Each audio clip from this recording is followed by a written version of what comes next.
All right, good morning. Thank you for joining us today. I am joined with Brian Smith, Director of Compliance at Restaurant Accounting Services.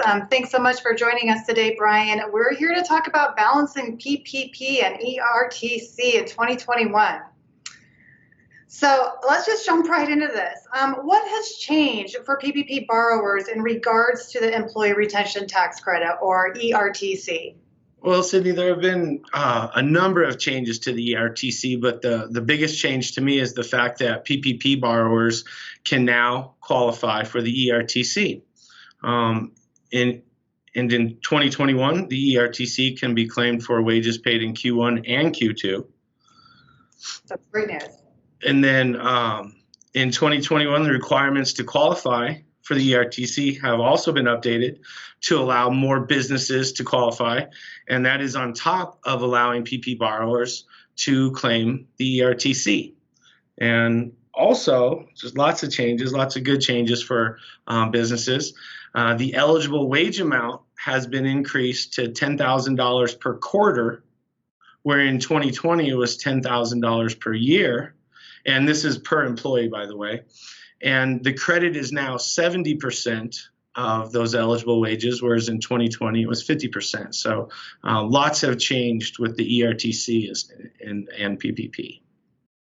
That sounds like a lot of great news for a lot of borrowers out there. Now, how does the ERTC and the PPP loan interact? Are there any points that businesses that qualify for both need to keep in mind? Absolutely. The biggest key is there's no double dipping. Okay. And what I mean by that is a payroll expense cannot be claimed as an ERTC wage and also claimed on a PPP forgiveness application as a forgivable payroll cost. So if you pay someone a wage, you can either take it for PPP forgiveness or for the ERTC, but not for both. Okay, gotcha. Now, what strategies do businesses need to consider in order to maximize both the ERTC and the PPP second draw loans?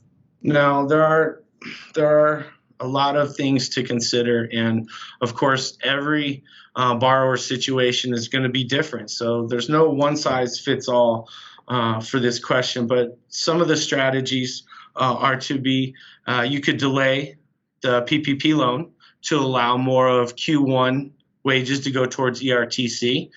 Second draw applications will be accepted through March 31st, 2021. Okay. But of course, there's that fine line between waiting too long and if the funds run dry. On the first round, the funds ran dry pretty quickly. I'm not necessarily sure if that will happen this time because they put more qualifications on PPP second draw. So I think the funds will be around a little longer.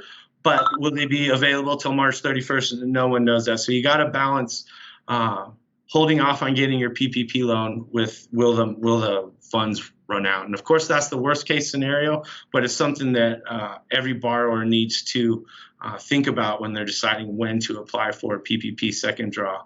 And then, of course, are we going to take ERTC with that?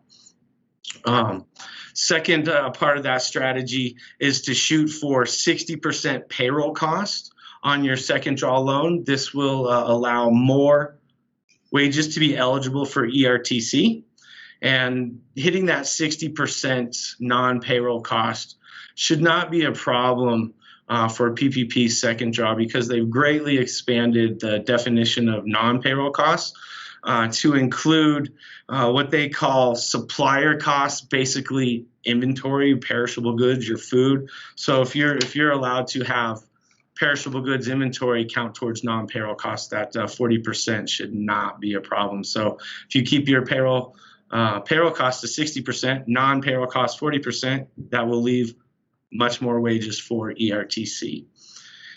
And then the last thing that borrowers can consider when trying to develop a strategy is now they can choose any covered period they want that begins the day that they receive their PPP second draw and ends at least 8 weeks later and no later than 24 weeks. So they can choose a 9-week and 3-day covered period if they so choose because they used all of their PP funds in that time frame.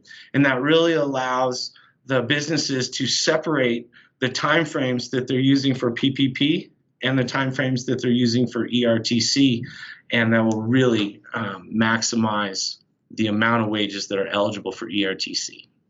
And that really is the ultimate goal. Let's make sure that we're maximizing both of those areas for forgiveness.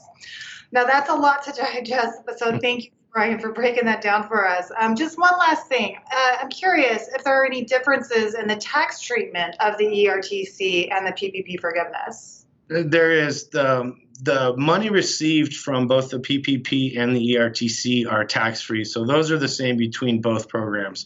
But the expenses that are paid for with forgiven PPP funds, those are tax deductible on your year-end tax return. However, the ERTC wages that calculated the ERTC credit are not eligible, are not tax deductible at the end of the year. So if you're comparing the two, the PPP is definitely more advantageous. But when you wrap both of them up together, this will really help businesses get through this tough period. Well, I really appreciate you continuing to help all restaurateurs out there, understand really the complexities of all of this. So appreciate your time today, and I hope that this was beneficial for everybody out there listening to us. Thank you. I hope so as well. Take care, Sydney. Thanks, Brian.